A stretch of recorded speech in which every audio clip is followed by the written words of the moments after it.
ہم نے مرنے کی مدینے میں دعا مانگی ہے اور زندگی مانگی کسی نے تو کسی نے جنت۔ ہم فقیروں نے مدینے کی قضا مانگی ہے، ہم فقیروں نے مدینے کی قضا مانگی ہے۔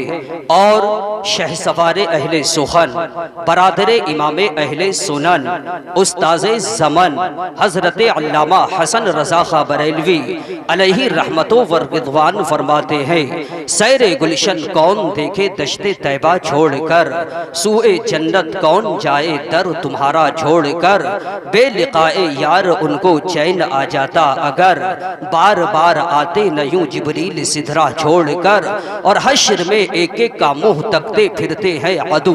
عدو سمجھتے ہیں ہم سنیوں کے علاوہ جتنے نبی کے گستاخ ہوں گے، چاہے وہ وہابی ہو، رافضی ہو، خارجی ہو، صلح کلی ہو، غیر مقلد ہو، اہل حدیث ہو، شیعہ ہو، رافضی ہو، جتنے بدعقیدے ہوں گے، نبی کے گستاخ ہوں گے، سب قیامت کے میدان میں ایک دوسرے کا منہ تکتے پھرتے ہوں گے۔ استاذ زمن اعلیٰ حضرت کے بھائی نے اسی قیامت کے منظر کو اپنی شاعری میں بیان کرتے ہوئے فرماتے ہیں، حشر میں ایک ایک کا منہ تکتے پھرتے ہیں عدو، آفتوں میں پھنس گئے ان کا سہارا چھوڑ کر، اور مر کے جیتے ہیں جو جاتے ہیں مدینہ اے حسن، جی کے مرتے ہیں جو آتے ہیں مدینہ چھوڑ کر۔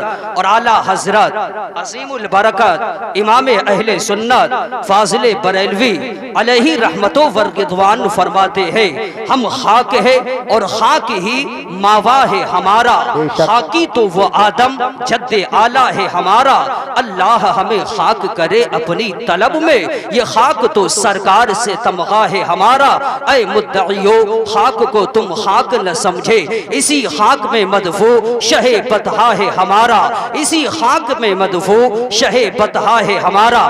آئیے جی لگا کر نبی اور آل نبی کی مقدس بارگاہ میں قسمت کو بنانے کے لیے، گناہوں کو بخشوانے کے لیے، نیکیوں میں اضافہ کرنے کے لیے، عذاب قبر سے بچنے کے لیے، میدان محشر میں رسول باوقار احمد مختار کی قربت حاصل کرنے کے لیے، میدان محشر میں پیارے نبی صلی اللہ تعالی علیہ وسلم کو منہ دکھانے کے قابل بننے کے لیے، آگے سے پیچھے، دائیں سے بائیں، اوپر والے نیچے والے، ہماری ماں بہنیں پوری، جس کو اپنے نبی سے جتنی محبت ہے اتنے ہی تیز آواز سے نبی کی بارگاہ میں درود شریف کا نذرانہ پیش کیجئے۔ اللہم صلی علی سیدنا شفیعنا نبینا مولانا محمد معدن الجود والکرم منبع العلم والحلم والحکم، صلاۃ و سلاما علیک یا رسول اللہ یا حبیب اللہ صلی اللہ تعالی علیہ وسلم۔ یہ جلسہ ہمیں بھی معلوم ہے اور آپ کو بھی معلوم ہے کہ یہ جلسہ کس سلسلے میں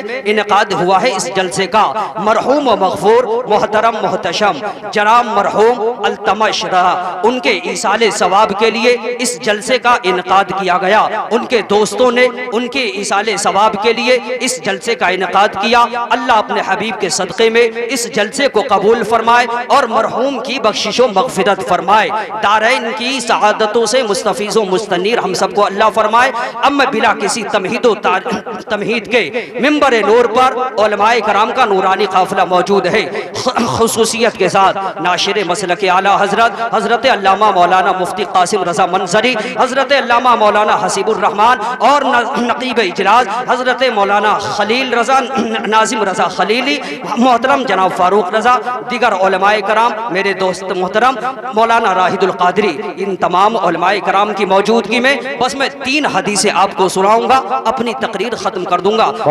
3 حدیثیں سنا کر کے اپنی تقریر ختم کر دوں گا۔ اللہ کی قسم صرف 3 ہی حدیث سناؤں گا، حدیثیں اتنی یاد ہے کہ پورے سنبھل کا بدعقیدہ وہابی سر جوڑ کر ایک جگہ بیٹھ جائے اور دیکھ کر کے حدیثیں سنانا چاہے تو اتنی حدیثیں آپ کو زبانی نہیں سنا سکتا ہے جتنی حدیثیں اختر رضا کا یہ غلام آپ کو زبانی حدیثیں سنا سکتا ہے۔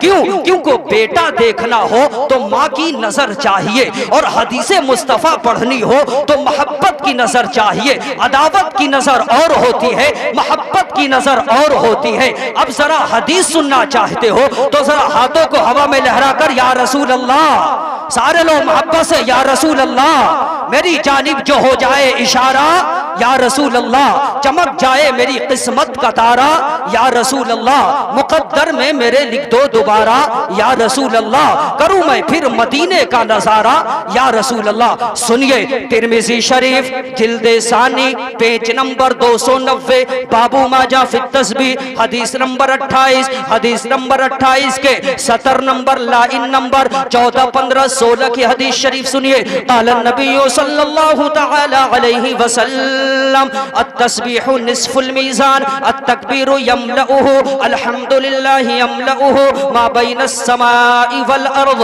او کما قال رسول اللہ صلی اللہ تعالی علیہ وسلم۔ سارے لوگ میرے نبی کی حدیث کے نام سے بولیے سبحان اللہ۔ ذرا ادھر والے بولیے محبت سے سبحان اللہ۔ اب ذرا ادھر والے آپ بولیے محبت سے سبحان اللہ۔ اب ذرا سب مل کر بولیے سبحان اللہ۔ نبی فرماتے ہیں اس حدیث کا ترجمہ سنیے، نبی فرماتے ہیں کہ خدا کا بندہ جب محبت سے سبحان اللہ کہتا ہے، کیا کہتا ہے؟ سارے لوگ بولیے سبحان اللہ کہتا ہے تو اللہ تعالیٰ اس بندے کو اتنا ثواب عطا کرتا ہے کہ جس سے ترازو کا آدھا پلہ بھر جاتا ہے۔ سبحان اللہ۔ کیا بھر جاتا ہے؟ کیا بھر جاتا ہے؟ ترازو کا آدھا پلہ۔ ترازو دیکھا آپ لوگوں نے؟ سب نے دیکھا ہوگا ترازو، لیکن جس ترازو کو ہم نے اور آپ نے دیکھا وہ ترازو نہیں، اللہ کا ترازو۔ اس ترازو کا انکار کرنے والا کافر ہو جائے گا، اس لیے کہ اللہ قرآن شریف کے پارہ 17 سورہ انبیاء رکوع نمبر 4 آیت نمبر 47 میں خدا فرماتا ہے وَنَضَعُ الْمَوَازِينَ الْقِسْطَ لِيَوْمِ الْقِيَامَةِ، خدا فرماتا ہے کہ جب قیامت کا دن ہوگا تو ہم انصاف کا ترازو رکھیں گے جس پر ہمارے اور آپ کے اعمال تولے جائیں گے۔ کیا تولے جائیں گے؟ اعمال تولے جائیں گے۔ وہ ترازو ہوگا کہاں؟ وہ ترازو ہوگا کتنا بڑا؟ تو حضرت عبداللہ فرماتے ہیں ان میزان رب العالمین یستقبل بہ العرش، اللہ کا ترازو عرش اعظم کی داہنی جانب ہوگا۔ ایک پلہ ہوگا جنت کی طرف، ایک پلہ ہوگا جہنم کی طرف، اور ترازو کا ایک پلہ کتنا بڑا ہے؟ تو حضرت عبداللہ فرماتے ہیں لو وضعت السماوات والارض، ترازو کا ایک پلہ اتنا بڑا ہے کہ ساتوں طبق زمین اور ساتوں طبق آسمان اور جو کچھ زمین و آسمان کے بیچ میں ہے، کیا ہے زمین و آسمان کے بیچ میں؟ America, Germany, Japan, Holland, Mauritius, Malaysia, Sri Lanka, Australia, Zimbabwe, چین، Nepal, Bangladesh, Bhutan, Hindustan, Pakistan, Turkestan, Afghanistan, Kazakhstan, سب کو اٹھا کر کے ترازو کے ایک پلے میں رکھ دیا جائے تب بھی وہ ترازو کا پلہ نہ بھرے۔ اے سنبھل کے خوش عقیدہ سنی بھائیو، اتنا بڑا ترازو کا پلہ جو ساتوں طبق زمین سے نہ بھرے، ساتوں طبق آسمان سے نہ بھرے، پھر وہ ترازو کا پلہ بھرے گا کیسے؟ تو ہمارے نبی فرماتے ہیں کہ خدا کا بندہ جب سبحان اللہ کہتا ہے، اللہ کی تسبیح بیان کرتا ہے، تو اللہ تعالیٰ اس بندے کو اتنا ثواب عطا کرتا ہے کہ جس سے ترازو کا آدھا پلہ ہی بھر جاتا ہے۔ سبحان اللہ، ماشاءاللہ ماشاءاللہ۔ تو اب میں حدیث سناتا رہوں اور آپ اپنے ترازو کے پلے کو کیا کرتے رہے؟ بھرتے رہے۔ سنیے بخاری شریف جلد ثانی اور یہی حدیث شریف انہی لفظوں کے ساتھ فتح الباری شرح بخاری جلد رابع حدیث نمبر 7 حدیث نمبر 7 کے لائن نمبر 11 12 13 14 15 16 کی حدیث شریف سنیے۔ عن انس ان النبی صلی اللہ تعالی علیہ وسلم نعى زیدا وجعفرا وعبد الله ابن رواحة للناس قبل ان يأتيهم خبرهم فقال اخذ الراية زيد فأصيب ثم اخذ جعفر فأصيب ثم اخذ عبد الله ابن رواحة فأصيب وعيناه تذرفان حتى اخذ الراية سيف من سيوف الله حتى فتح الله عليهم او كما قال رسول الله صلی اللہ تعالی علیہ وسلم۔ سارے لوگ میرے نبی کی حدیث کے نام سے بولیے سبحان اللہ۔ سبحان اللہ۔ کیا پیاری حدیث شریف ہے۔ حدیث کا ترجمہ کرنے سے پہلے ایک بڑی پیاری بات یاد آئی۔ ایک بہت بڑے بزرگ انہوں نے کہا، فرمایا کہ اسلام کتاب میں رہ گیا اور مسلمان قبرستان چلے گئے۔ کیا فرمایا؟ اسلام کتابوں میں رہ گیا اور مسلمان قبرستان چلے گئے۔ ہم اور آپ اپنے گھر کا جائزہ لیں گے تو ہمارے گھر کا جو کلچر ہے، رسم و رواج جو ہے وہ اسلام کے خلاف ہے۔ اس لیے انہوں نے فرمایا بزرگ نے کہ اسلام کتابوں میں رہ گیا، اور جو سچے مسلمان تھے، پکے مسلمان تھے، وہ قبرستان چلے گئے۔ اب حدیث کا ترجمہ سنیے۔ حدیث کا ترجمہ کرنے سے پہلے ایک شعر پیش کرتا ہوں، ذرا محبت سے بولیے سبحان اللہ۔ سبحان اللہ۔ لحد، لحد کہتے ہیں قبر کو۔ لحد کسے کہتے ہیں؟ قبر کو۔ اب ذرا شعر سنیے کہ لحد میں آقا کی دید ہوگی، لحد میں آقا کی دید ہوگی، میں سج کے گھر سے نکل رہا ہوں، لحد میں آقا کی دید ہوگی، میں سج کے گھر سے نکل رہا ہوں، میرے عزیزو یہ رونا کیسا، میرے عزیزو یہ رونا کیسا، مکان ہی تو بدل رہا ہوں، میرے عزیزو یہ رونا کیسا، مکان ہی تو بدل رہا ہوں، ہو بعد میں یہ سوال پہلے، ہو بعد میں یہ سوال پہلے،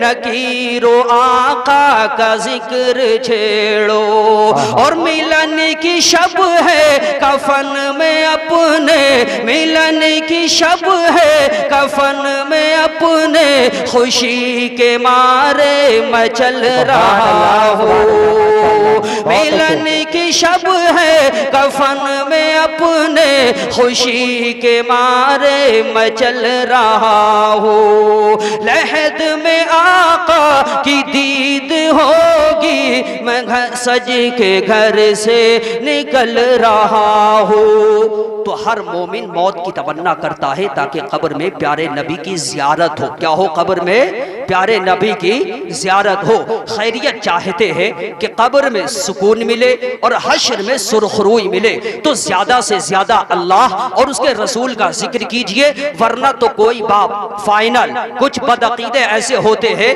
جو صرف نماز جنازہ پڑھتے ہیں، قبر پہ جا کر مٹی نہیں دیتے ہیں، کہتے ہیں قبر پہ جانا شرک ہے، قبر پہ جانا منع ہے۔ اس بدعقیدے سے کہا جائے کہ کیا قبر پر جانا منع ہے تو مرنے کے بعد انسان قبر میں جاتا ہے یا قبر تک ہی جاتا ہے؟ تو ہم لوگ اہل سنت والجماعت، یہ ہمارا عقیدہ ہے، اور ہمارا عقیدہ قرآن اور حدیث کے مطابق ہے۔ ہم اہل سنت والجماعت اپنے مرنے والے کے قبر پر بھی جاتے ہیں، ان کے لیے ایصال ثواب کرتے ہیں، اپنے بزرگوں کے قبر پر بھی جاتے ہیں۔ تو ہم لوگ بھی جاتے ہیں تو قبر تک ہی جاتے ہیں۔ کہاں تک جاتے ہیں؟ قبر تک، لا فی القبر، قبر میں نہیں جاتے ہیں، ہے نہیں، قبر میں نہیں جاتے ہیں، قبر تک ہی جاتے ہیں۔ جب قبر تیار ہو جاتی ہے تو فاتحہ پڑھنے کہاں تک جاتے ہیں؟ قبر تک۔ مولانا قاسم رضا منظری جائے تو قبر تک، ناظم رضا صاحب جائے تو قبر تک، تو ہم لوگ بھی جاتے ہیں تو قبر تک ہی جاتے ہیں۔ کس کی مجال ہے کہ مٹی ہٹائے، تختہ ہٹائے اور اس میں جائے؟ نہیں، ایسا ہوتا بھی نہیں ہے اور ایسا کوئی کرتا بھی نہیں ہے۔ لیکن یاد رکھنا، ارے قبر وہ منزل ہے کہ جہاں کسی کو کسی کا رشتہ دار کام نہیں آئے گا، جہاں کسی کو کسی کا بھائی کام نہیں آئے گا، اور اگر کبھی کسی وجہ سے اللہ کو منظور ہو کہ قبر میں عذاب کر دیا جائے تو بیٹا قبر میں تڑپتا ہوگا لیکن باپ کو خبر نہیں ہوگی، باپ قبر میں تڑپتا ہوگا لیکن بیٹے کو خبر نہیں ہوگی۔ یاد رکھنا، ارے قبر وہ منزل ہے کہ وہاں نہ تو دوست کام آتے ہیں، وہاں نہ تو بھائی کام آتے ہیں، وہاں نہ تو کوئی رشتہ دار کام آتا ہے۔ اگر قبر میں کوئی کام آتا ہے تو وہ آمینہ کا لال کام آتا ہے، ہمارے نبی کام آتے ہیں۔ اللہ تعالیٰ نے اپنے محبوب کو اتنا پاور دیا ہے کہ ان کا غلام دنیا کے جس خطے میں جہاں کہیں دفن کیے جائے، اللہ کے نبی اپنے غلاموں کے قبر میں آتے ہیں، اور جب نبی وفاداروں کے قبر میں آ جاتے ہیں، جب نبی شبیداروں کے قبر میں آ جاتے ہیں، جب نبی اللہ والوں کے قبر میں آ جاتے ہیں، جب نبی نمازیوں کے قبر میں آ جاتے ہیں، تو پھر منظر بدل جاتا ہے، کیفیت شریعت الگ ہو جاتی ہے، سما الگ ہو جاتا ہے۔ بریلی کے تاجدار، فخر زمین و زمان، تاجدار اہل سنن، منبع علم و فن، زینت باغ و چمن، شیر حق باطل شکن، ماہر الفتاوی والشرع، کامل التقوی والورع، خلیق عتیق، مذہب تحقیق و تطبیق، کامل الادراک، معدن فصاحت و بلاغت، غواص بحر حقیقت و معرفت، فیاض راہ شریعت و طریقت، امام جلیل الشان، فخر ہندوستان، ہم سنیوں کی جان، سبحان اللہ بولو مسلمان۔ امام احمد رضا خان اعلیٰ حضرت فاضل بریلوی نے اسی منظر کشی کو اپنی شاعری میں بیان کرتے ہوئے امام احمد رضا خان فرماتے ہیں، اے لوگو کیا تم نے تاریخ کو پڑھا نہیں، علماء سے سنا نہیں؟ نبی آ گئے ہیں، بہار آ گئی ہے، نبی آ گئے ہیں، خوشحالی آ گئی ہے۔ ہمارے نبی حضرت آمینہ کے گھر آ گئے، ان کا گھر مہک گیا۔ حضرت حلیمہ کے گھر گئے، ان کا گھر مہک گیا۔ ہمارے نبی غار ہیرا میں گئے، غار ہیرا مہک گیا۔ غار ثور میں چلے گئے، غار ثور چمک گیا۔ ہمارے نبی حضرت ابو ایوب انصاری کے گھر نبی قدم رنجا ہو گئے، آج تک ان کا گھر مہک رہا ہے۔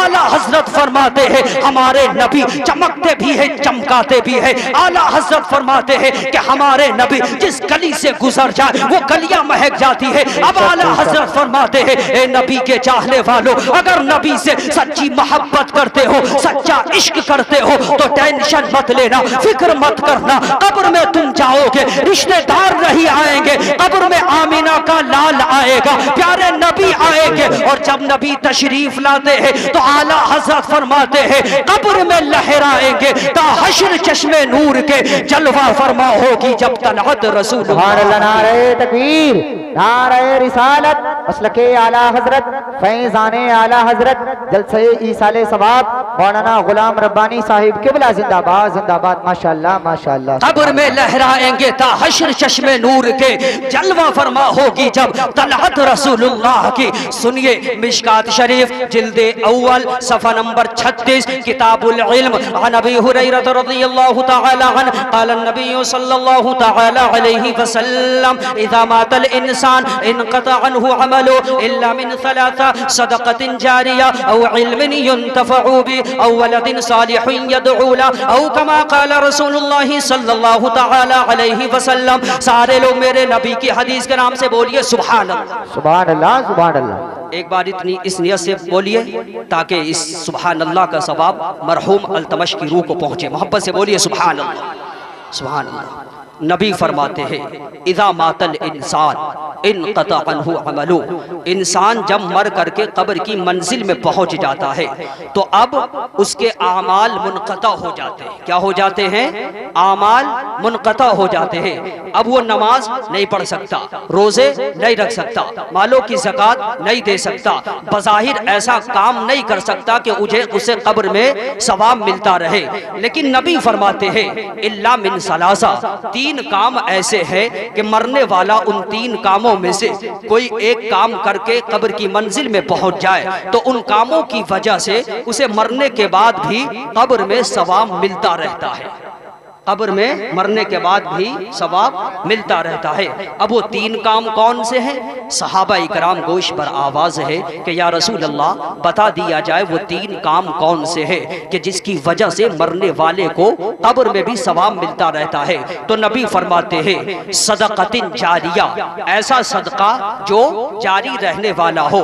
مثال کے طور پر فور ایگزامپل یہ مسجد ہے، اگر آپ کے چندے سے آپ کا چندہ مسجد میں لگ گیا، آپ کے پیسے اگر مسجد میں لگ گئے تو روئے زمین پر مسجد باقی رہے گی، مسجد میں اذان ہوتی رہے گی، نماز ہوتی رہے گی، آپ مر کر کے قبر کی منزل میں پہنچ جائیں گے۔ لیکن آپ کا جو پیسہ لگ گیا ہے مسجد میں صدقہ جاریہ، جو جاری رہنے والا صدقہ ہو، صدقہ جاریہ، تو اس صدقہ جاریہ کی وجہ سے آپ کو قبر میں بھی ثواب ملتا رہے گا۔ اور دوسری چیز کیا ہے؟ او علم ينتفع به، ایسا علم چھوڑ گیا ہو مرنے والا کہ اس علم سے لوگوں کو فائدہ پہنچ گیا ہو. کیا پہنچ گیا ہو؟ اس علم سے لوگوں کو فائدہ پہنچ گیا ہو. اس کی موٹی مثال اسی صوبہ اتر پردیش ضلع بریلی شریف میں 10 شوال المکرم 1272 ہجری شنبہ کے دن محلہ چسولی بریلی شریف میں امام احمد رضا تشریف لاتے ہیں. امام احمد رضا جب تشریف لاتے ہیں اور تصرفات کی کروٹیں لیتے ہیں. امام احمد رضا خان کی شخصیت وہ شخصیت ہے کہ اعلیٰ حضرت فاضل بریلوی نے 1400 کتابیں لکھ کر کے امت محمدیہ پر احسان عظیم فرمایا ہے. اور انہوں نے جو کتابیں لکھی ہے ان کتابوں سے آج بھی لوگ فائدہ حاصل کر رہے ہیں, آج بھی لوگ فائدہ اٹھا رہے ہیں. تو اس علم نافع کی وجہ سے آج ہمارے امام اپنی قبر میں ہے اور ان کے علم نافع کی وجہ سے آج انہیں قبر میں ثواب مل رہا ہے. اور تیسری چیز کیا ہے؟ نبی فرماتے ہیں اول دن صالح یدعو لہ, کہ مرنے والا مر کر کے قبر کی منزل میں پہنچ جائے اور نیک اولاد چھوڑ جائے اور وہ اولاد اپنے والدین کے لیے مغفرت کی دعائیں کرتا رہے تو اس نیک اولاد کی وجہ سے مرنے والے کو قبر میں ثواب ملتا رہتا ہے. سبحان اللہ. اے خوش عقیدہ سنی بھائیو, آج کے اس جلسے سے یہی پیغام لے کر کے جاؤ, یا تو اپنا پیسہ ایسی جگہ لگاؤ جو صدقہ جاریہ بن جائے, یا ایسا علم چھوڑ کر کے جاؤ جس سے لوگوں کو فائدہ پہنچ جائے, یا ایسی اولاد چھوڑ کر کے جاؤ جنہوں نے دنیا میں رہ کر کے علم حاصل کیا ہو اور اس علم سے لوگوں کو فائدہ پہنچ جائے اور وہ آپ کی اولاد آپ کے لیے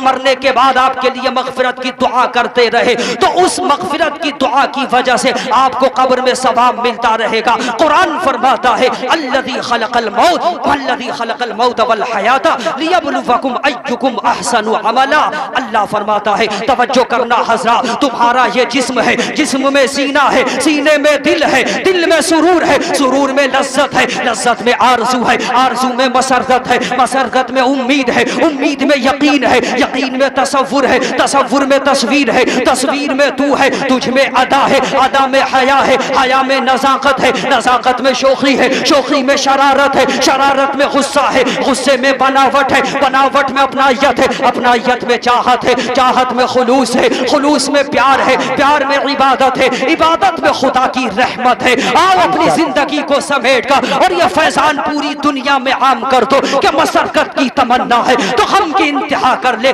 ستارے ڈوب کر کرتے ہیں انوار سحر پیدا اور پھلدار کے نصیب میں ہے پتھروں کی چوٹ, یہ حوصلہ نہیں ہے تو پھر بے ثمر رہو. پروردگار عالم ہمیں اور آپ کو عمل خیر کرنے کی توفیق و رفیق عطا فرمائے. اللہ ہم سب کے تمام گناہوں کو معاف فرمائے. سب کو میری طرف سے السلام علیکم.